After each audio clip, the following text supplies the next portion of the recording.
நம்ம இன்னைக்கு வந்து எஸ்ஏ அல்டிமேட் பார்க்க போறோம். எஸ்ஏ எக்ஸாம் வந்துடுச்சு, எல்லாருக்கும் கொஞ்சம் ஒரு பயமாவும் பதற்றமாவும் இருக்கு இல்லையா? ஸோ பயப்படாதீங்க. ஃபர்ஸ்ட் வந்து எக்ஸாம் நினைச்சு பயப்படாதீங்க. பயந்தீங்கன்னாவே சின்ன சின்ன விஷயம், தெரிஞ்ச விஷயத்தெல்லாம் கூட நீங்க தப்பு பண்ற மாதிரி இருக்கும். ஸோ முதல்ல என்ன பண்ணுங்க, கொஸ்டின் பேப்பரை நல்லா தரவா படிங்க. ஸோ ஏதாச்சும் ஒரு விஷயம் தெரியாம இருந்தா கூட அதுக்கான ஆன்சர் பின்னாடி வரலாம், இல்லாட்டி அந்த கொஸ்டினுக்கான ஞாபகம் கூட உங்களுக்கு பின்னாடி வரலாம். நம்ம படிச்சது எல்லாமே நம்மளோட ஆழ்மனத்துல இருக்கும். அந்த டைம்ல ஞாபகம் வரனாலும் கொஞ்ச நேரம் கழிச்சு கூட ஞாபகம் வரலாம். அதனால தெரியாத விஷயத்த அப்படியே விட்டுட்டு மற்றதை பாருங்க, தெரிஞ்சதை ஃபர்ஸ்ட் நல்லா பண்ணிடுங்க, அப்புறம் தெரியாத விஷயத்துக்கு வாங்க. ஸோ அதனால உங்களுக்கு தெரியலனாலும் அந்த கொஸ்டின் எல்லாருக்குமே தெரியாம தான் இருக்கும். அப்படி இல்லை உங்களுக்கு கன்ஃபியூஷன் ஆகும், அதே மாதிரி எல்லாருக்குமே இருக்கும். ஸோ அதனால தெரிஞ்ச கொஸ்டினை எப்பவுமே தப்பு பண்ணாம பாருங்க. அதனாலதான் வந்து மார்க் வந்து தெரிஞ்சதை நீங்க தப்பு பண்ணீங்கன்னாவே மார்க் குறைய ஆரம்பிக்கும். ஸோ தெரிஞ்ச விஷயத்த முதல்ல கரெக்டா பண்ணிடுங்க. நல்லா பண்ணுங்க, பயம் இல்லாம பண்ணுங்க, பதற்றம் இல்லாம பண்ணுங்க. நீங்க படிச்சதை ரீகால் பண்ணிட்டு போங்க. புதுசா இந்த டைம்ல போய் எதையும் படிக்காதீங்க. நல்லா ரீகால் பண்ணிட்டு ரிவைஸ் பண்ணிட்டு போயிட்டு உங்களோட எக்ஸாம் அட்டன் பண்ணுங்க. ஓகே, வீடியோக்குள்ள போலாங்களா? ஃபர்ஸ்ட் கொஸ்டின் பாருங்க, பிசிக்ஸ் பார்க்க போறோம். இன்னைக்கு கெமிஸ்ட்ரி பார்த்துட்டு இருக்கேன், இன்னைக்கு பிசிக்ஸ் பார்க்க போறோம். ஸோ பிசிக்ஸ்ல ஒரு 30 கொஸ்டின்ஸ் இருக்கு. ஸோ கொஞ்சம் ஃபாஸ்ட் ரிவிஷனாக தான் இருக்கும், பார்த்துடலாம். ஃபர்ஸ்ட் ஸ்டேட்மெண்ட் பாருங்க, the SI unit of luminous intensity is lumen. அதாவது ஒளிச்செறிவின் எஸ்ஐ அலகு லுமென் கொடுத்துருக்காங்க. ஒளிச்செறிவியோட எஸ்ஐ அலகு லுமென் இல்லை இல்லையா? ஒளிச்செறிவின் எஸ்ஐ அலகு கேண்டிலா தான் வரணும். இப்போ இதுதான் கரெக்ட், சரி. அப்போ இதுங்க தவறா கொடுத்துருக்காங்க. அடுத்ததா பாருங்க, the SI unit of luminous flux is candela. ஒளிப்பாயத்தின் எஸ்ஐ அலகு கேண்டிலான்னு கொடுத்துருக்காங்க. இல்ல ஒளிப்பாயத்தின் எஸ்ஐ அலகுன்றது லுமென். ஸோ ஒளிச்செறிவு அப்படின்றது என்னன்னா நம்ம கண்களால உணரக்கூடிய அந்த ஒளியோட அளவு. இந்த மாதிரி ஒளிப்பாயம் அப்படின்றது இந்த ஒளியோட திறன், இதை சொல்லுவோம் இல்லையா? அப்ப யூனிட்ஸ் ரெண்டுமே மாற்றி இருக்கு. ஒளிச்செறிவின் அலகு தான் கேண்டிலா வரணும், சரியா? இதுவும் தவறு. இந்த மாதிரி ஒளிப்பாயத்தின் அலகு வந்து லுமென் வரணும். அப்ப ரெண்டு கூற்றுகளுமே தவறு தான். கூற்று 1 மற்றும் 2 தவறு. ஆப்ஷன் டி டெல்லியில இருக்கு பாருங்க. அடிப்படை அலகுகள் படிச்சிருப்பீங்க இல்லையா? நீளம், நிறை, காலம், இதோட யூனிட்ஸ் தான் இது கேட்டிருக்காங்க. ஓகே, அடுத்த கொஸ்டின் பாருங்க. எலக்ட்ரிக் சார்ஜஸ் மெஷர்ட் இன் ஆம்பியர். மின்னூட்டம் ஆம்பியர் என்ற அலகினால் அளவிடப்படுகிறது. மின்னூட்டத்தின் அலகு ஆம்பியரா? இல்ல, மின்னோட்டம் தான் இல்லையா? மின்னோட்டத்தின் அலகு தான் ஆம்பியர். ஆம்பியர் என்ற அலகால் அளக்கிறோம். மின்னூட்டத்தை எதால் அளப்போம்னு பாத்தீங்கன்னா கூலும் அப்படின்ற ஒரு யூனிட்டால அளப்போம், சரியா? அப்போ இது தவறு. அடுத்ததா, மின்னோட்டமானது அம்மீட்டர் என்ற கருவியின் மூலம் அளவிடப்படுகிறது. கரெக்ட் தான் இல்லையா? Ammeter is the device used to measure electric current. மின்னோட்டத்தை அளக்கக்கூடிய கருவிக்கு பேரு அம்மீட்டர் தான். அப்போ 1 தவறு, 2 சரி இல்லையா? கூற்று 1 தவறு, 2 சரி. ஆப்ஷன் ஏல இருக்கு பாருங்க. ஓகே, அடுத்த கொஸ்டின் பாருங்க. 1 லைட் இயர் இஸ், ஒரு ஒளியாண்டு என்பது, ஒரு ஒளியாண்டு அப்படின்றது அதோட வேல்யூஸ் என்னன்னு கேட்டிருக்காங்க. ஒளியாண்டு அப்படின்றது ஒளியானது வெற்றிடத்தில் ஒரு ஆண்டில் எவ்வளவு தூரம் பயணிக்கும், அதுதான் வந்து ஒளியாண்டு அப்படின்னு சொல்லுவோம் இல்லையா? அதோட வேல்யூ என்னன்னு பாத்தீங்கன்னா 9.46 × 10⁻15 மீட்டர் அப்படின்னு சொல்லுவோம். அப்படி இல்லாட்டி 9.46 × 10⁻12 கிலோமீட்டர் அப்படின்னு ஒரு ஆப்ஷன் இருக்கும். இந்த சின்ன சின்ன யூனிட்ஸ் எல்லாம் கொஞ்சம் கரெக்டா பாருங்க. ஓகே, இதுதான் கரெக்ட். அதே மாதிரி 1.496 × 10⁻11 மீட்டர் அப்படின்றது என்னன்னா ஆஸ்ட்ரானமிக்கல் யூனிட், ஒரு வானியல் அலகோட யூனிட், அளவு அப்படின்னு சொல்லுவோம் இல்லையா? வானியல் அலகு அப்படின்றது பூமிக்கும் சூரியனுக்கும் இடைப்பட்ட சராசரி தொலைவு எவ்வளவு இருக்கும்னு பாத்தீங்கன்னா 1.496 × 10⁻11 மீட்டர்ஸ் இருக்கும். இது பாருங்க, the nearest star to our solar system 2,68,770 astronomical units கொடுத்திருக்காங்க. நமது சூரிய குடும்பத்திற்கு, அதாவது இவ்வளவு கிலோமீட்டர் தொலைவில் இருக்கக்கூடிய மிக அருகில் இருக்க விண்மீன் எவ்வளோ அப்படின்னு கேட்டிருக்காங்க. எதுன்னு கேட்டிருக்காங்க. எதுன்னு பாத்தீங்கன்னா பிராக்சிமா சென்டாரி அப்படின்னு சொல்லக்கூடியதுதான், சரியா? இதுதான் சூரிய குடும்பத்திற்கு மிக அருகில் இருக்கக்கூடிய விண்மீன். அதே மாதிரி நம்ம பூமிக்கு மிக அருகில் இருக்கக்கூடிய விண்மீன் எதுன்னு பாத்தீங்கன்னா ஆல்பா சென்டாரி. இது வந்து பூமிக்கு அருகில் இருக்கும், இது சூரிய குடும்பத்திற்கு அருகில் இருக்கும். அதே மாதிரி நம்ம இருக்கக்கூடிய அந்த விண்மீன் திரள் மண்டலத்தோட பேர் என்னன்னா மில்கி வே கேலக்சி அப்படின்னு சொல்லி படிச்சிருப்போம் இல்லையா? அந்த மில்கி வே கேலக்சிக்கு அடுத்து இருக்கக்கூடிய, அதாவது சூரிய குடும்பமே ஃபுல்லா மில்கி வே கேலக்சின்னு சொல்லுவோம். அதுக்கு அடுத்து இருக்கக்கூடிய அந்த கேலக்சிக்கு பேர் என்னன்னு பாத்தீங்கன்னா ஆண்ட்ரோமேடா, விண்மீன் திரள் மண்டலம் அப்படின்னு சொல்லுவாங்க. சூரிய, அதாவது மில்கி வே கேலக்சிக்கு அடுத்து இருக்கக்கூடிய கேலக்சி. ஓகே, அடுத்து பாருங்க. What is the mass of moon earth if its mass is 50 kg? அதாவது பூமியில் ஒரு மனிதனின் நிறை தப்பா கொடுத்திருக்காங்க. இது நிறைன்னு வரணும். 50 கிலோகிராம் எனில் எடை எவ்வளவு அப்படின்னு கேக்குறாங்க, சரியா? நிறையும் எடையும் வெவ்வேறு இல்லையா? படிச்சிருக்கோம் இல்லையா? நிறையின் அலகு தான் கிலோகிராம், எடையின் அலகு என்ன சொல்லுவோம்? நியூட்டன் அப்படின்னு சொல்லுவோம் இல்லையா? எடையோட அலகு நியூட்டன். அதாவது எடை எப்படி கணக்கிடணும் அப்படின்னு பாத்தீங்கன்னா எடை இஸ் ஈக்குவல் டு நிறை இன்ட்டு புவி ஈர்ப்பு முடுக்கம் அப்படின்னு சொல்லுவோம் இல்லையா? புவி ஈர்ப்பு முடுக்கத்தோட வேல்யூ ஜி என்னன்னு சொல்லுவீங்கன்னா கிராவிடேஷன் அக்சிலரேஷன் எவ்வளோன்னு பார்த்தீங்கன்னா ஜியோட வேல்யூ 9.8 மீட்டர் பர் செகண்ட் இருக்கும் இல்லையா. இதை கூட அதாவது கொடுத்துருக்கிறது வந்து நமக்கு நிறை கொடுத்துருக்காங்க இல்லையா, அதாவது மாஸ் நிறை கூட இந்த ஜியை மல்டிபிள் பண்ணோம்னா நமக்கு ஆன்சர் கிடைக்கும். அப்போ 50 × 9.8 மல்டிபிள் பண்ணீங்கன்னா 490 வரும். எடையை நாளுக்கு என்ன சொல்லணும், நியூட்டன் இல்லையா. அப்போ 490 நியூட்டன். நீங்க கால்குலேட் பண்ணி பாருங்க, ஆன்சர் அதுதான் கரெக்ட். அடுத்த கொஸ்டின் பாருங்க. Choose the correct statement on related to examples of inertia. Inertia அதாவது நிலைமம் பத்தின அந்த கூற்றுகள்ல எதெல்லாம் கரெக்ட் அப்படின்னு கேட்டிருக்காங்க. ஃபர்ஸ்ட் ஒன் பாருங்க, நீளம் தாண்டுதல் போட்டியில் உள்ள போட்டியாளர் நீண்ட தூரம் தாண்டுவதற்காக தாம் தாண்டும் முன் சிறிது தூரம் ஓடுவதற்கு காரணம் இயக்கத்திற்கான நிலைமம். அதாவது an athlete runs some distance before jumping because this will help him jump longer and higher. அதாவது கொஞ்சம் தூரம் ஓடி போய் தாண்டுவாங்க, அது காரணம் என்னன்னா இயக்கத்தில் நிலைமம் தான். ஓகேவா, இது கரெக்ட் தானே, கரெக்டா தான் கொடுத்துருக்காங்க, இயக்கத்திற்கான நிலைமம். சோ இது கரெக்ட் தான். நிலைமத்துல 3 வகை படிச்சிருப்பில்லையா, இயக்கத்தில் நிலைமம், திசையில் நிலைமம், ஓய்வில் நிலைமம் சொல்லி படிச்சிருப்பில்லையா. அப்ப இயக்கத்திற்கான நிலைமத்திற்கு இதுதான் எக்ஸாம்பிள், கரெக்ட் தான். அடுத்து ஓடும் மகிழ்ந்து வலைப்பாதையில் செல்லும் போது பயணியர் ஒரு பக்கமாக சாய காரணம் ஓய்வில் நிலைமம். when you make a sharp turn while driving a car you tend to hear sideways, inertia of rest. அதாவது ஓய்வில் நிலைமம் கொடுத்துருக்காங்க இல்லையா. இது வந்து திசையில் நிலைமம், அதாவது ஒரு திசையை சார்ந்து சாயறாங்க இல்லையா, அதனால இது என்ன சொல்லணும்னா திசையில் நிலைமம் அப்படின்னு சொல்லணும். இது வந்து ஓய்வில் நிலைமம் இல்லை. அதாவது பழுத்த பின் விழுகின்ற பழங்கள் இலைகள் இதெல்லாம் தான் ஓய்வில் நிலைமம். ஓய்விலே இருக்கு, அதுக்கப்புறம் அதுக்கு ஒரு இயக்கம் ஏற்படுது இல்லையா, அதுதான் ஓய்வில் நிலைமம் சொல்லுவோம். அப்ப இந்த கூற்று வந்து தவறு. இது வந்து திசையில் நிலைமம் கொடுத்துருந்தா கரெக்ட். ஓகே, அப்ப கூற்று 1 சரி 2 தவறு. ஆப்ஷன் ஏலியே இருக்கு பாருங்க. Statement 1 is correct, 2 is incorrect. அடுத்து பாருங்க, when you go for a ride in a merry-go-round in a amusement parks you will experience an outward pull as merry-go-round rotates about vertical axis. This is due to, அதாவது பொழுதுபோக்கு பூங்காவில் குடைராட்டினத்தில் சுற்றும் பொழுது நீங்கள் எந்த மாதிரியான விசையை உணர்கிறீர்கள். அதாவது குடைராட்டினம் எல்லாம் சுத்துதுன்னா இப்படி ஒரு சென்டர் பாயிண்ட் இருக்கும், இதை விட்டு இப்படி விலகி வரும் இல்லையா, மையத்தை விட்டு விலகி தான் சுத்தும் இல்லையா. அப்ப அது என்ன சொல்லுவாங்கன்னா மைய விலக்கு விசை அப்படின்னு சொல்லுவோம்.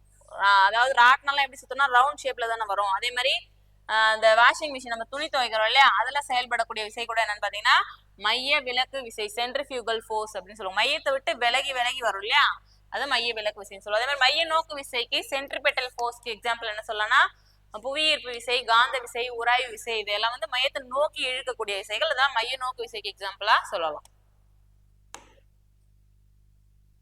அடுத்து பாருங்க, every object remains at rest or in a state of uniform motion in a straight line unless acted upon by an external force. ஒவ்வொரு பொருளும் புறவிசை ஏதும் செயல்படாத வரையில் தமது ஓய்வு நிலையிலோ அல்லது சீராக இயங்கிக் கொண்டிருக்கும் நேர்கோட்டு நிலையிலோ தொடர்ந்து இருப்பது. இது என்ன விதின்னு கேட்டிருக்காங்க. நியூட்டனோட விதிகள் கொடுத்திருக்காங்க. நியூட்டனோட விதிகள் இயக்க விதிகள் படிச்சிருப்போம் இல்லையா, 3 விதிகள், முதல் விதி, 2ஆம் விதி, 3ஆம் விதி படிச்சிருப்போம். இதுல இந்த அதாவது நிலைமம், அதாவது நேர்கோட்டு நிலையிலே தொடர்ந்து இருக்கும், நிலையா இருக்கும் அப்படின்னு சொல்லக்கூடியது எதுன்னு பாத்தீங்கன்னா நியூட்டனோட முதல் விதி. இது பேரே வந்து நிலைம விதின்னு சொல்லி படிச்சிருப்போம் இல்லையா, இதுதான் நிலைம விதி. அடுத்ததான் நியூட்டனோட 2ஆம் விதி என்னன்னு சொல்லுவோம்னா விசையின் விதின்னு சொல்லுவோமா.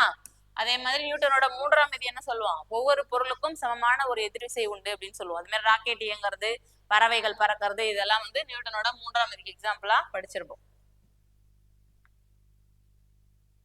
அடுத்து பாருங்க, hydraulic lifts are used in vehicle repair shops to lift vehicles based on, அதாவது வாகனங்களை பழுது நீக்கும் பணிமனைகளில் வாகனங்களை உயர்த்த டேஷ் அடிப்படையில் இயங்கும் நீரியல் உயர்த்திகள் பயன்படுகின்றன. எதோட அடிப்படைன்னு பாத்தீங்கன்னா, எந்த அடிப்படைன்னு பாத்தீங்கன்னா பாஸ்கல் விதி. அதாவது ஒரு திரவத்தோட பரப்புல ஒரு புள்ளியில செயல்படக்கூடிய அழுத்தம் மற்ற எல்லா புள்ளிகளிலும் சமமா செயல்படும் அப்படின்னு சொல்லி பாஸ்கல் விதி படிச்சிருப்போம் இல்லையா. அந்த அடிப்படையில தான் இந்த வாகனங்களை பழுது நீக்கிற பணிமனைகள்லாம் வாகனங்களை லிஃப்ட் பண்ணி நிறுத்துறதுக்காக இந்த தத்துவத்தை பயன்படுத்துறாங்க. அதே மாதிரி பிளமிங்கோட வலகை விதி என்ன சொல்லுவோம், மின்னியற்றி விதி அப்படின்னு சொல்லுவோம் இல்லையா. பிளமிங்கோட இடதுகை விதி மோட்டார் விதின்னு சொல்லி படிச்சிருப்போம். அதே மாதிரி இந்த பாஸ்கல் விதி வேற எங்கெல்லாம் பயன்படுது அப்படின்னு பாத்தீங்கன்னா ஸ்பீட் பிரேக்கர்ல, அதே மாதிரி இந்த பஞ்சு இதெல்லாம் அழுத்தப்பட்ட பொதிகளா மாற்றுறது. பஞ்செல்லாம் ரொம்ப இடத்த அடைக்கும் இல்லையா, அதை அழுத்தி பிரஸ் பண்ணி கொஞ்சமான இடத்த ஆக்கிரமிக்கிற மாதிரி மாத்துறதுக்காக அதை பயன்படுத்துவாங்க. அடுத்து பாருங்க, 1 kilowatt hour is, 1 kilowatt hour அப்படின்றது 1 கிலோவாட் மணி என்பது அப்படின்னு கேட்டிருக்காங்க. ஒரு கிலோவாட் மணி அப்படின்றது என்னன்னு பாத்தீங்கன்னா இது வந்து மின் ஆற்றலை அளவிடக்கூடிய ஒரு நடைமுறை அலகுன்னு சொல்லி படிச்சிருப்போம் இல்லையா, கிலோவாட் ஹவர் அப்படின்னு சொல்லுவோம். இப்போ கிலோ அப்படின்றது என்ன வேல்யூனா 1000 இல்லையா, வாட் ஹவர்ன்றது 60 நிமிஷம் 60 செகண்ட். இதை மல்டிபிள் பண்ணீங்கன்னா என்ன வரும்னு பாத்தீங்கன்னா இவ்வளவு வேல்யூஸ் வரும் இல்லையா. இது எப்படி எழுதலாம்னா 3.6 × 10⁻6 ஜூல். அதாவது மின் ஆற்றல், ஆற்றலோட அழகே ஜூல் போடுவோம் இல்லையா, இதுதான் இது வந்து இதை தான் வந்து ஒரு யூனிட் அப்படின்னு சொல்லுவோம். நம்ம வீட்டுல எல்லாம் யூஸ் பண்ற கரண்ட்டை இந்த அலகு யூஸ் பண்ணி தான் இந்த கிலோவாட் ஹவரை தான் என்ன பண்றோம்னா ஒரு யூனிட் அப்படின்னு சொல்றோம். ஒரு கிலோவாட் ஹவரை தான் ஒரு யூனிட் அப்படின்னு சொல்லுவோம். ஒரு கிலோவாட் ஹவரோட வேல்யூ என்னன்னு பாத்தீங்கன்னா 3.6 × 10⁻6 ஜூல் அப்படின்னு சொல்லலாம். இல்லைன்னா 1 10 100 1000 10 லட்சம் 3,60,000 கிலோமீட்டர் வாட் வினாடி அப்படின்னு சொல்லலாம். அப்ப எல்லாமே கரெக்ட் தான் இல்லையா. 1000 வாட் மணின்னு சொல்லலாம், 1000 வாட் ஹவர்னு சொல்லலாம். ஏன்னா கிலோவை எடுத்துட்டு இங்க 1000 போட்டுக்கலாம். அப்ப இதுவும் கரெக்ட் தான். 3.6 × 10⁻6 ஜூல்ன்றது கரெக்ட் தான். 3,60,000 வாட் வினாடின்றது கரெக்ட் தான். அப்போ இவை அனைத்தும் ஆல் ஆஃப் த அபோவ். அடுத்து பாருங்க, relation between Fahrenheit scale and Celsius scale.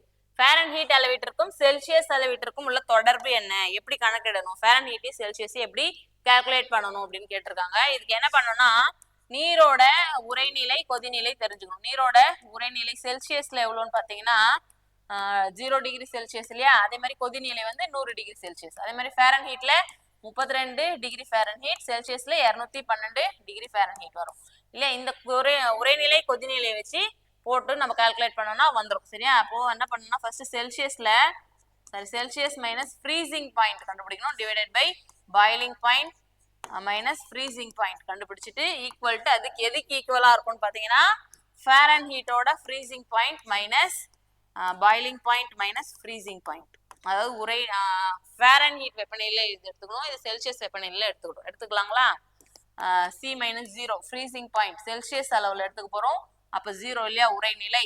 அப்புறம் கொதிநிலை 100 மைனஸ் 0 இல்லையா. அடுத்ததா இங்க பாருங்க ஃபாரன்ஹீட்ல உறைநிலை எவ்வளோன்னு பாத்தீங்கன்னா 32 டிகிரி ஃபாரன்ஹீட் இல்லையா. அப்ப 32 டிவைடட் பை பாயிலிங் பாயிண்ட் என்ன 212 மைனஸ் 32. இப்போ சப் பண்ணி பார்க்கலாமா. கழிச்சோன்னா என்ன வரும்னா C divided by 100 is equal to F minus 32 divided by 118 வருமா. இப்போ இது ரெண்டுமே 20 டேபிளால போகுமா. அப்போ டிவைடட் பை 20 பண்ணோம்னா என்ன வரும்னு பார்த்தீங்கன்னா C by 5 is equal to F minus 32 divided by 9 அப்படின்னு வருமா. கரெக்டா. எங்க இருக்கு பாருங்க, C by 5 is equal to F minus 32 divided by 9. இங்க ஆப்ஷன் D ல இருக்கு பாருங்க. இது ஒரு கால்குலேட் தான், இதை வச்சுதான் வந்து ரெண்டுத்தையும் ஈக்குவலைஸ் பண்ண முடியும். ஸோ இதுக்கான வாய்ப்பாடுகள்லாம் புக்ல ஈக்குவலைஸ் பண்ணியே கொடுத்துருப்பாங்க, அது வரைக்கும் பார்த்துக்கோங்க. அடுத்து பாருங்க, the bottom of the cooking vessels are painted black. Statement 1.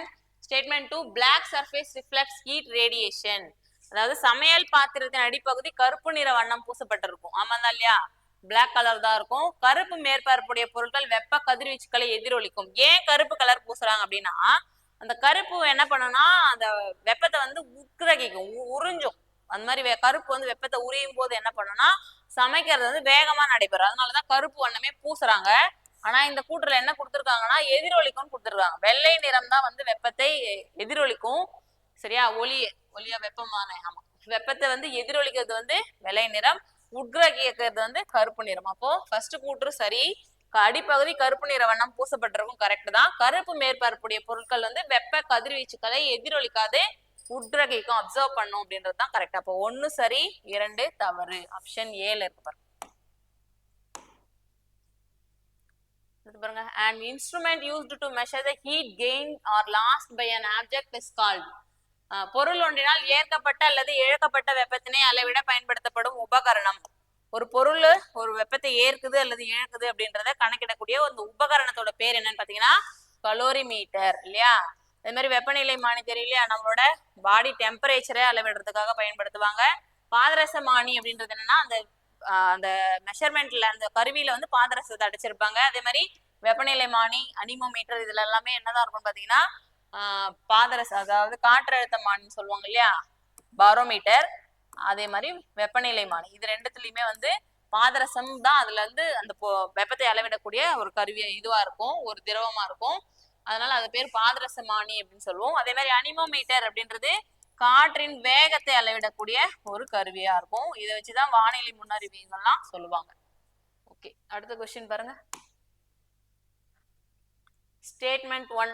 Lunar eclipse occurs when the moon comes between the sun and the earth.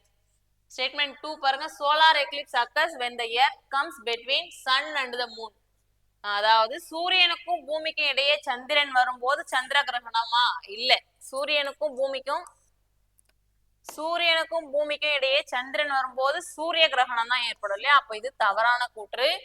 அதுக்கடுத்து பாருங்க, சூரியனுக்கும் சந்திரனுக்கும் இடையே புவியானது இருக்கும்போது சூரிய கிரகணம் நிகழ்கிறதா? இல்ல. இதுவும் வந்து சூரியனுக்கும் சந்திரனுக்கும் இடையே பூமி வரும்போது என்ன கிரகணம்? சந்திர கிரகணம் வரணும். ரெண்டு கூற்றுகளுமே தவறு இல்லையா? ஒளியானது நேர்கோட்டு பாதையில தான் பயணிக்கும் அப்படின்னு சொல்லி படிச்சிருப்போம் இல்லையா? ஒளி நேர்கோட்டுல செல்லும் போது என்ன பண்ணணும்னா நிழல், அதாவது ஒளி ஊடுருவாத பொருட்கள் வந்து நிழலை உருவாக்கும் அப்படின்னு சொல்லி படிச்சிருப்போம். அதே மாதிரிதான் இப்ப சூரியன், எர்த்து, அடுத்ததான் மூன், இது மூணு ஒரே நேர்கோட்டுல வரும்போது இந்த சூரியனோட ஒளி இது மேல படும் இல்லையா? அப்ப இதுக்குள்ள ஒளி ஊடுருவாத பொருட்கள் வந்து நிழலை ஏற்படுத்தும் இல்லையா? அந்த மாதிரி நிழல் ஏற்படும். அப்போ இந்த மூணுமே ஒரே நேர்கோட்டுல வரும்போது மட்டும்தான் நடைபெறும் கிரகணங்கள். இப்ப என்ன இதுக்கான ஆன்சர்? கூற்று 1 மற்றும் 2 தவறு. வாக்கியம் 1 மற்றும் 2 தவறு. ஆப்ஷன் சில இருக்கு பாருங்க, ரெண்டுமே மாறி இருக்கு, அதனால தவறு தான். அடுத்து பாருங்க. What are the reason for danger lights in vehicles are red in color? வாகனங்களின் பின்புறம் சிவப்பு நிற விளக்குகள் பயன்படுத்த காரணம் என்னெல்லாம் பாத்தீங்கன்னா, சிவப்பு நிறம் காற்று மூலக்கூறுகளால் குறைவான அளவில் சிதறல் அடையும். ஆமாதான் இல்லையா? குறைவான அளவில் சிதறல் அடையும். Red colour is scattered the least by air molecules. Correct. அடுத்ததான், சிவப்பு நிறமானது மற்ற நிறங்களை விட குறைவான அலைநீளம் கொண்டது. குறைவான அலைநீளமா? இல்ல, அதிக அலைநீளம் தான். ஏன்னா அதுதான் வந்து விப்ஜிஆர் படிச்சிருப்போம் இல்லையா? கண்ணூறு ஒளின்னு சொல்லி. இந்த விப்ஜிஆர்ல ரெட் லாஸ்ட்ல தான் இருக்கும். ஏன்னா அதிக அலைநீளம் கொண்டதா இருக்கும். ஊதாதான் வந்து குறைந்த அலைநீளம் கொண்டதா இருக்கும். அப்போ இந்த கூற்று தவறானது. அடுத்து பாருங்க, சிவப்பு நிறம் காற்றில் அதிக தொலைவு பயணம் செய்யும். Red colour is able to travel the longest distance through air fog. அதாவது அதிக அலைநீளம் இருக்கிறதுனால தான் அதிக தொலைவு பயணம் செய்யும். சரியா? அப்ப இது கரெக்ட் தான். ஆனா இங்க தவறான, செகண்ட் மட்டும் தவறு, 1, 3 மட்டும் சரி. ஓகே, அடுத்த கொஸ்டின் பார்க்கலாம்.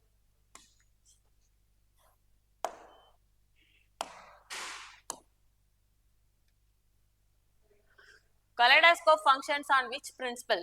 கலைடாஸ்கோப் எந்த தத்துவத்தின் அடிப்படையில் செயல்படுகிறதுன்னு கேக்குறாங்க. கலைடாஸ்கோப்ல பன்முக எதிரொலிப்பு இல்லையா? மல்டிபிள் ரிஃப்ளெக்ஷன், அதாவது அதிகப்படியான கண்ணாடிகள்லாம் வச்சிருப்பாங்க, அது அடுத்தடுத்து பட்டு ரிஃப்ளெக்ஷன் ஆகிட்டே இருக்கும். அப்ப அதுல இருக்கக்கூடிய வந்து பன்முக எதிரொலிப்பு அப்படின்னு சொல்லுவோம். அதே மாதிரி முழுவக எதிரொலிப்புக்கார எக்ஸாம்பிள் என்னெல்லாம் சொல்லலாம்னா, வைரம் ஜொலிக்கிறது, காணல் நீர் தோன்றது, இதெல்லாம் முழுவக எதிரொலிப்பு எக்ஸாம்பிளா சொல்லலாம். ஒளி விலகல் படிச்சிருப்போம் இல்லையா? ஒரு பென்சில் வச்சிருப்போம், அதாவது ஒரு குவளையில பென்சில் வச்சிருப்போம், அதாவது ஒரு ஊடகத்துல இருந்து இன்னொரு ஊடகத்திற்கு ஒளி பயணிக்கும் போது என்ன பண்ணா விலகல் அடையும் அப்படின்னு சொல்லி படிச்சிருப்போம். அதுக்கு எடுத்துக்காட்டா என்ன சொல்லலாம்னா வானவில் சொல்லலாம் இல்லையா? ஓகே, அதே மாதிரி ஒளிச்சிதறல், வானம் நீல நிறத்துல காணறதுக்கான ஒளிச்சிதறல் சொல்லி படிச்சிருப்போமா? ஓகே, அடுத்து பாருங்க. What is the causes the sky to appear in blue colour? இது அடுத்த கொஸ்டின் வந்துச்சு பாருங்க. வானம் நீல நிறமாக தோன்ற காரணம் என்னன்னு கேட்டிருக்காங்க. வானம் நீல நிறமாக தோன்ற காரணம் ராலே ஒளிச்சிதறல் இல்லையா?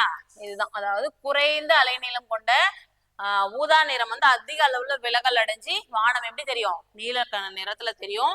அதே மாதிரி இந்த வானம் நீல நிறமா இருக்கிறதுனாலதான் அது ரிஃப்ளெக்ட் ஆகி கடல் வந்து நீல கலர்ல தெரியுது அப்படின்னு சொல்லி ராமன் சொல்லியிருப்பாரு. இது ராமன் ஒளிச்சிதறல் சொல்லுவோம். அதே மாதிரி மீ ஒளிச்சிதறலுக்கு எக்ஸாம்பிள் என்ன சொல்லனா, மேக கூட்டங்கள்லாம் வெண்மையா காட்சி அளிக்கிறது காரணம் மீ ஒளிச்சிதறல்னு சொல்லி படிச்சிருப்போம். அதாவது வெள்ளை நிறம் அப்படின்றது 7 நிறங்களின் கலவைன்னு படிச்சிருப்போமா? அந்த 7 நிறங்களும் சம அளவுல விலகல் அடைஞ்சு மேக கூட்டங்கள்ல எப்படி தெரியும்னா வெண்மை நிறத்துல தெரியும். அதுக்கு எக்ஸாம்பிள் தான் மீ ஒளிச்சிதறலுக்கு எக்ஸாம்பிளா அதை சொல்லலாம். அதே மாதிரி முழுவக எதிரொலிப்பு இப்பதான் சொன்னேன் இல்லையா? வைரம், காணல் நீர், இதெல்லாம். ஓகே, அடுத்து பாருங்க. Why is the word ambulance written backwards in ambulance? ஆம்புலன்ஸ்களில் அதாவது ஆம்புலன்ஸ் என்ற வார்த்தை பின்னோக்கி எழுதப்பட காரணம் என்னன்னா, சமதள ஆடியோட இடவல மாற்றம் என்ற பண்பு. இதுதான் சரியா? நம்ம கண்ணாடி, முகம் பாக்குற கண்ணாடி இருக்கு இல்லையா? அதுல வந்து நம்ம வலது கை தூக்குனா இடது கை தெரியும், இடது கை தூக்குனா வலது கை மாதிரி தெரியும். அது வந்து இடவல மாற்றம் அப்படின்ற பண்பு. பின்னாடி அதாவது ஆம்புலன்ஸுக்கு பின்னாடி வரக்கூடிய டிரைவர்ஸ் வந்து அந்த கண்ணாடி வழியா பார்க்கும்போது அவங்களுக்கு வந்து கரெக்டா தெரியாது. ஆனா நம்ம பார்க்கும்போது எப்படி தெரியும்னா தலைகீழ எழுதிருக்க மாதிரி தெரியும். ஆனா பின்னாடி வரவங்க பார்க்கும்போது அது கரெக்டா தெரியும். அதுக்காக தான் இடவெள மாற்றம்ன்ற பண்புக்காக தான் அதை எழுதியிருக்காங்க. பின்னாடி வாகனம் ஓட்டுறவங்க கண்ணாடி வழியா தானே அதை பார்ப்பாங்க, அதனாலதான் அப்படி எழுதிருக்காங்க. ஓகே, அடுத்து பாருங்க. If the power of a lens is minus 4D, then its focal length is. அதாவது ஒரு லென்ஸின் திறன் -4D எனில் அதன் குவிய தொலைவு. லென்ஸோட திறன் நம்ம படிச்சிருப்போம் இல்லையா, லென்ஸின் திறன் சமன்பாடு என்ன, P is equal to 1/f இல்லையா. அதே மாதிரி அதோட குவிய தொலைவு எப்படி சொல்லுவாங்கன்னா அதோட தலைகீழியா சொல்லுவாங்க, F is equal to 1/p அப்படின்னு சொல்லுவாங்க. ஸோ இப்போ கொடுத்துருக்கிறது என்னன்னு பார்த்தீங்கன்னா 4 அப்படின்றது, D அப்படின்றதுன்னா லென்ஸ் திறனோட SI அலகு டயாப்டர் இல்லையா, அதனால D கொடுத்துருப்பாங்க. அதோட யூனிட் தான் வந்து Dன்னு சொல்லியிருப்போம். அப்போ இதோட குவிய தொலைவு எப்படி கண்டுபிடிக்கலாம்னு பார்த்தீங்கன்னா F is equal to 1/4 பண்ண வரணும்னா 1/4னா 0.25 வருமா. அதே மாதிரி இந்த பிளஸ் மைனஸ் எதுக்கு போடுறாங்கன்னு பார்த்தீங்கன்னா குவி ஆடியா இருந்துச்சுன்னா அது பிளஸ்னும், குழி ஆடியா இருந்துச்சுன்னா அதுக்கு மைனஸ் அப்படின்னு மென்ஷன் பண்ணியிருப்பாங்க. அப்போ ஆன்சர் வந்து ஏற்கனவே அங்கேயே மைனஸ் கொடுத்துருக்கிறதுனால -0.25 மீட்டர் அப்படின்றது தான். குவிய தொலைவு அளக்கக்கூடிய அலகு வந்து மீட்டர் அப்படின்னு சொல்லுவோம், அதனால அது கொடுத்துருப்பாங்க. அடுத்து பாருங்க. As the temperature increases in any medium, the speed of sound. அதாவது எந்த ஒரு ஊடகத்திலும் வெப்பநிலை அதிகரிக்கும் போது ஒலியின் வேகம், ஏதோ ஒரு ஊடகம், ஒலி வந்து ஊடகத்துல தான் பரவும், வெற்றிடத்தில் பரவாதுன்னு சொல்லி படிச்சிருப்பில்ல, இது சவுண்டு சரியா, இதையும் கவனிங்க.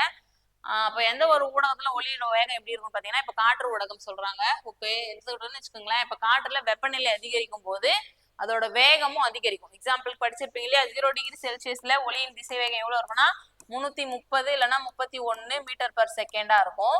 அதே வந்து 25 டிகிரி செல்சியஸ்ல 343 மீட்டர் பர் செகண்ட் இது மாதிரி இருக்கும் இல்லையா.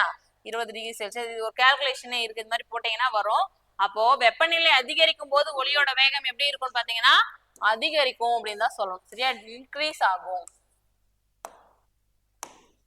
அடுத்து பாருங்க. Statement 1, Uranus is the windiest planet.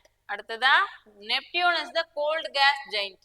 Uranus மிகவும் காற்று வீசக்கூடிய கோள்னு கொடுத்துருக்காங்க, இல்ல யுரேனஸ் வந்து குளிர்மிகு வாயு பெருங்கோள் தான் சொல்லணும், தப்பா கொடுத்துருக்காங்க இல்லையா. அப்ப யுரேனஸ் வந்து குளிர்மிகு வாயு பெருங்கோள்ன்றதுதான் கரெக்டா. அப்ப இந்த கூற்று வந்து தவறு. அடுத்ததா நெப்டியூன், நெப்டியூன் தான் காற்று வீசக்கூடிய கோள், அப்படியே மாறி இருக்கு, ரெண்டுமே மாறி இருக்கு.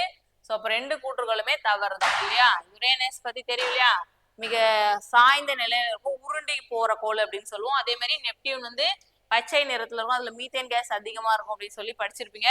இது வந்து 7வது பிளானட், நெப்டியூன் வந்து 8வது பிளானட், இதெல்லாம் படிச்சிருப்பீங்க. ஓகே, அப்ப இதுக்கு ரெண்டு கூற்றுகளுமே தவறு. வாக்கியம் 1 மற்றும் 2 தவறு. ஆப்ஷன் சில இருக்கு பாருங்க.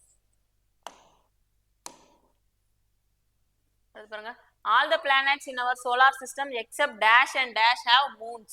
நமது சூரிய குடும்பத்தில் டேஷ் மற்றும் டேஷ் கோள்களுக்கு தவிர மற்ற எல்லா கோள்களும் நிலவுகளை கொண்டிருக்கின்றன. அதாவது எந்த கோள்களுக்கு துணை கோள்கள் இல்லை அப்படின்னு கேட்டிருக்காங்க. 8 கோள்கள்ல ஃபர்ஸ்ட் இருக்கக்கூடிய 2 கோள்கள் புதன் அப்புறம் என்னது வெள்ளி இல்லையா. புதனுக்கும் வெள்ளிக்கும் தான் வந்து துணை கோள்களே இல்லை, மற்ற எல்லா கோள்களுக்குமே துணை கோள்கள் இருக்கும். அதே மாதிரி செவ்வாய்க்கு வந்து டீமோஸ் போபஸ் 2 இருக்கும், சனிக்கு வந்து 60க்கு மேல இருக்கும்னு நினைக்கிறேன். ஆமா, வியாழனுக்கு தான் 63 இருக்கும். இதுல வந்து மிகப்பெரிய துணைக்கோள் எதுன்னு பாத்தீங்கன்னா கானிமீடு அப்படின்னு சொல்லி படிச்சிருப்பீங்க. ஸோ இதெல்லாம் கொஞ்சம் நல்லா ரீகால் பண்ணுங்க, இதெல்லாம் கொஞ்சம் ஈஸியா தான் இருக்கும், புரிஞ்சுக்கிற அளவுக்கு ஈஸியா தான் இருக்கும். அடுத்து பாருங்க. Between which 2 planets are asteroids found? எந்த 2 கோள்களுக்கு இடையே சிறு கோள்கள் காணப்படுகின்றன? சிறு கோள்கள் அப்படின்றது எந்த 2 கோள்களுக்கு இடையில இருக்கும்னு பாத்தீங்கன்னா செவ்வாய்க்கும் வியாழனுக்கும், மார்ஸ்க்கும் ஜூபிட்டருக்கும் இடையில தான் சிறு கோள்கள் இருக்கும். சரி, அந்த சிறு கோள்கள் அப்படின்றது அதாவது கோளோட துணை அமைப்புகள்லாம் இல்லாம இருக்கும், கோளோட அம்சங்கள்லாம் இல்லாம இருக்கும், அதனாலதான் சிறு கோள்கள் அப்படின்ற வரிசையில சேர்த்திருப்பாங்க. செவ்வாய்க்கும் வியாழனுக்கும் இருக்கும். சிறு கோள்கள்லயே மிக பெரியது எதுன்னு பாத்தீங்கன்னா செரஸ் அப்படின்னு சொல்லக்கூடிய ஒரு கோள் தான். இதோட விட்டம் எவ்வளவு இருக்கும்னு பாத்தீங்கன்னா 946 கிலோமீட்டரும். அதாவது கோள்னா வட்ட வடிவத்துல இருக்கும், இதோட விட்டமே 946 கிலோமீட்டர். சிறு கோளை இவ்வளவு பெருசா இருக்கும் சரியா, இது புரிஞ்சுக்கோங்க. சிறு கோள்கள் மிகப்பெரியதுன்னு கேட்ட செரஸ் சொல்லணும். அடுத்து பாருங்க. அண்டத்தில் உள்ள அனைத்து பொருள்களும் பெருவெடிப்பின் போது தோன்றிய அடிப்படை தனிமங்களான டேஷ் மற்றும் டேஷ் ஆகியவற்றால் ஆனவை. All objects in the universe are basic elements that appeared during Big Bang and are composed of dash and dash. அது பெருவெடிப்பு ஏற்பட்டுச்சு இல்லையா, அப்போ ஏற்படும் போது எந்தெந்த தனிமங்களால இந்த பெருவெடிப்பு மூலமா உருவாச்சு, அதாவது சூரியன், இந்த கோள்கள், துணைக்கோள்கள் இதெல்லாம் இருக்கு இல்லையா, இதெல்லாம் எந்த தனிமங்களால் ஆனது அப்படின்னு கேக்குறாங்க. எதுன்னு பாத்தீங்கன்னா ஹைட்ரஜனும் ஹீலியம் தான் இல்லையா. ஹைட்ரஜனும் ஹீலியம், இது தவிர இன்னும் சில தனிமங்கள்லாம் இருக்கு இல்லையா, ஆக்சிஜன், நைட்ரஜன், இதெல்லாம் கூட பெரிய வெடிப்பின் போது தான். ஆனா அதிகப்படியா இருக்கக்கூடியது வந்து ஹைட்ரஜன் ஹீலியம் தான். ஸோ அதே மாதிரி சூரியன்லயும் வந்து 3/4 பங்கு ஹைட்ரஜனும் 1/4 பங்கு ஹீலியம் இருக்கும் அப்படின்னு சொல்லி படிச்சிருப்போம். சூரியன்ல நடைபெறக்கூடிய வினை என்னன்னா அணுக்கரு இணைவு வினைன்னு சொல்லி படிச்சிருப்போம். இதெல்லாமும் கொஞ்சம் ரீகால் பண்ணுங்க. அடுத்து பாருங்க, who discovered nuclear fission? அணுக்கரு பிளவை கண்டறிந்தவர்கள். அணுக்கரு பிளவை கண்டறிந்தவர் யார் அப்படின்னு பாத்தீங்கன்னா ஆட்டோஹான் மற்றும் எஃப் ஸ்ட்ராஸ்மேன் அப்படின்னு சொல்லக்கூடிய இவங்க 2 பேரும் தான் அணுக்கரு பிளவு வினையை கண்டறிஞ்சாங்க. அதே மாதிரி சாடி மற்றும் ஃபஜன் அப்படின்றவங்க கதிரியக்க இடப்பெயர்வு விதியை கண்டறிந்தவங்க. ஐரின் கியூரி மற்றும் ஜோலியட் இவங்க செயற்கை கதிரியக்கத்தை கண்டுபிடிச்சவங்களா இருப்பாங்க. மேரி கியூரி மற்றும் பியரி கியூரி எதை கண்டுபிடிச்சாங்க அப்படின்றத நீங்க கமெண்ட்ல சொல்லுங்க. அவங்க ஒரு நோபல் பரிசு வாங்கியிருப்பாங்க. எதுக்காக, அவங்க 2 பேரும் ஹஸ்பண்ட் அண்ட் ஒய்ஃப் எதை கண்டுபிடிச்சாங்க, எதுக்காக நோபல் பிரைஸ் வாங்கினாங்கன்றதையும் நீங்க கமெண்ட்ல சொல்லுங்க. அடுத்து பாருங்க, Statement 1. The nuclear bomb that was dropped in Hiroshima during World War II was called as Fat Man. அதாவது 2ஆம் உலகப் போரின் போது ஹீரோஷிமா நகரத்தில் வீசப்பட்ட அணுகுண்டின் பெயர் ஃபேட் மேன் அப்படின்னு சொல்றாங்க. இல்லையா, ஃபேட் மேன் இல்ல, இது என்னது லிட்டில் பாய். இதுவுமே மாறி இருக்கு, கொஞ்சம் படிக்கும் போது கொஞ்சம் ஞாபகமா படிங்க. இது வந்து ஹீரோஷிமால வந்து லிட்டில் பாய், நாகசாகில தான் வந்து ஃபேட் மேன். ரெண்டுமே மாறி இருக்கு. 2ஆம் உலக போரின் போது நாகசாகி நகரத்தில் வீசப்பட்ட அணுகுண்டின் பெயர் லிட்டில் பாய் கொடுத்துருக்காங்க. இப்போ ரெண்டுமே மாறி இருக்கு. அதே மாதிரி இதுல வந்து யுரேனியம் பயன்படுத்தி அணுகுண்டு தயாரிச்சிருப்பாங்க, இதுல வந்து புளுட்டோனியம் பயன்படுத்தியிருப்பாங்க. ஸோ இது எல்லாமும் கொஞ்சம் பாருங்க. அப்போ கூற்று 2மே தவறு தான். கூற்று 1 மற்றும் 2 தவறு, ரெண்டுமே தவறு தான்.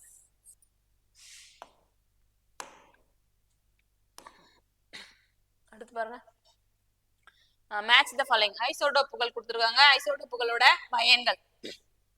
ஃபர்ஸ்ட் இரும்பு Fe59 அப்படின்றது எதை தடுக்கிறதுக்காக எதை கண்டறிய பயன்படுறாங்கன்னா ரத்த சோகை இல்லையா. அடுத்ததான் அயோடின். அயோடின் 131ன்றது தைராய்டு கண்டறியறதுக்கு. அயோடின்னாலே தெரியும் இல்லையா, தைராய்டு தான். தைராய்டு சுரப்பி ஒழுங்கா ஃபங்க்ஷன் ஆகணும்னா நமக்கு என்ன தான் தேவை, அயோடின் சத்து தேவை. அடுத்ததான் சோடியம். சோடியம் வந்து இதயத்தோட செயல்பாடு, கரெக்ட் தான். அடுத்ததான் கார்பன் 14 படிமங்களின் வயது 3421. ஆப்ஷன் B ல இருக்கு பாருங்க. அடுத்து பாருங்க, rays that travel at the speed of light are called as. அதாவது ஒளியின் திசை வேகத்திலேயே பயணிக்கக்கூடிய கதிர் எதுன்னு கேக்குறாங்க. இது பிசி கொஸ்டின்லயும் கேட்டிருந்தாங்க இல்லையா. ஒளியோட திசை வேகத்திலேயே பயணிக்கும் கதிர் எதுன்னு பாத்தீங்கன்னா காமா கதிர்கள். இது வந்து மின்சுமை அற்றதா இருக்கும் இல்லையா. அதே மாதிரி பீட்டா கதிர்கள் எவ்வளவு திசை வேகத்துல பயணிக்கும் பாத்தீங்கன்னா 10⁻9 மடங்கு திசை வேகத்துல பயணிக்கும். அதே மாதிரி ஆல்பா கதிர்கள் வந்து 20 மடங்குல இருந்து 10 மடங்குல இருந்து 20 மடங்கு, அதாவது 20 மடங்கு அந்த அளவு வேகத்துலதான் இந்த ஆல்பா கதிர்கள் வந்து பயணிக்கும். அதே மாதிரி பீட்டா கதிர்கள் ஒரு 10⁻9 மடங்கு வேகத்திலேயே, காமா கதிர்கள் வந்து ஒளியோட வேகத்திலேயே, ஒளியின் திசை வேகத்திலேயே பயணிக்கக்கூடிய கதிராகவும் இருக்கும். அடுத்து பாருங்க, in a pressure cooker the food is cooked faster because. அழுத்த சமையற்கல்லில் உணவு விரைவாக சமைக்கப்படுவதற்கு காரணம் அதனுடைய என்னன்னு பாத்தீங்கன்னா அதிகரிக்கப்பட்ட அழுத்தம். அதாவது ப்ரெஷர் குக்கரை எதுக்காக நம்ம பயன்படுத்துறோம்னா அதுல வந்து ப்ரெஷர் அதிகம், அதாவது வாயு நீர் மூலப்பொருட்கள் வந்து ஆவியாகி போகாம அந்த வாயு ஆவிகள் எல்லாம் வந்து அந்த குக்கருக்குள்ளேயே அழுத்தம் பண்ணி வச்சிருக்கும். அதனால என்ன பண்ணணும்னா அது வெப்பநிலை வந்து உயரும். அது மாதிரி ஆவி ஆயிடுச்சுன்னா சீக்கிரம் வந்து உணவுப் பொருள் வேகாது இல்லையா. அப்ப மூடி போட்டு வேக வச்சா சீக்கிரம் வேகும்னு சொல்லுவாங்க இல்லையா. ஆனா ப்ரெஷர் குக்கர்ல எதுவுமே வெளியே போகாது, அந்த அழுத்தத்தை உள்ளவே வச்சிருக்கும். அதனாலதான் வந்து கொதிநிலை வந்து அதிகமாகும். இப்ப மலைப்பகுதியில எல்லாம் சமைக்கிறோம்னா அங்க வந்து வெப்பநிலை குறைவா இருக்கும் இல்லையா. அங்க வந்து 100 டிகிரி செல்சியஸ்ல கொதிக்க வேண்டிய தண்ணி 80 டிகிரி செல்சியஸ்லயே கொதிச்சிரும். அதனால வந்து அந்த உணவுப் பொருள் வேகத்துக்கு தேவையான வெப்பநிலை கிடைக்காம இருக்கும். ஆனா ப்ரெஷர் குக்கர்ல வந்து 100 டிகிரி செல்சியஸ்ன்றது 120 டிகிரி செல்சியஸ் வரைக்கும் அழுத்தம் அதுக்குள்ளவே இருக்கும். அதனாலதான் உணவுப் பொருள் வந்து வேகமா சமைக்கப்படும். இப்ப அதிகரிக்கப்பட்ட அழுத்தம் கொதிநிலையை உயர்த்துகிறது. ஆப்ஷனை கொஞ்சம் படிச்சீங்கன்னா கொஞ்சம் குழப்பற மாதிரி இருக்கும். கொஞ்சம் கான்செப்டை கரெக்டா பிடிச்சி எழுதுங்க. அடுத்து பாருங்க, statement 1. Due to capillary action oil rises in the cotton within a earthen lamp. அடுத்ததா due to capillary action absorption of ink by blotting paper. வாக்கியம் 1. நுண்புழை ஏற்றத்தின் காரணமாக மண் விளக்கில் உள்ள எண்ணெயானது திரியின் மேலே ஏறுகிறது. ஆமாந்தா இல்லையா. நுண்புழை ஏற்றம் கேபிலரி ஆக்ஷன் அப்படின்னு சொல்லுவாங்க இல்லையா. இந்த காரணத்தினால்தான், அதாவது இப்போ விளக்குல அடியில் இருக்கக்கூடிய எண்ணெய் இந்த நுண்புழை ஏற்றத்தின் காரணமாக திரியோட மேல உயர்ந்து விளக்கு என்ன பண்ணும், எரியும் இல்லையா. அதே மாதிரிதான் இந்த தாவரங்கள்ல வேர் உறிஞ்சக்கூடிய நீரானது என்ன பண்ணும், தாவரங்களோட எல்லா பாகங்களுக்கும் போகும். அது காரணம் என்னன்னா அதுவும் நுண்புழை ஏற்றம் தான். அதே மாதிரி இந்த மை உறிஞ்சு தாள் இருக்கு இல்லையா, இதுவும் மைய உறிஞ்சது காரணமும் அந்த நுண்புழை ஏற்றம் தான். அப்போ 2 கூற்றுகளுமே சரிதான். கூற்று 1 மற்றும் 2 சரி. Okay, thank you. இந்த வீடியோ உங்களுக்கு யூஸ்ஃபுல்லா இருக்கும் அப்படின்னு நினைக்கிறேன். எக்ஸாம் நல்லா பண்ணுங்க. All the best.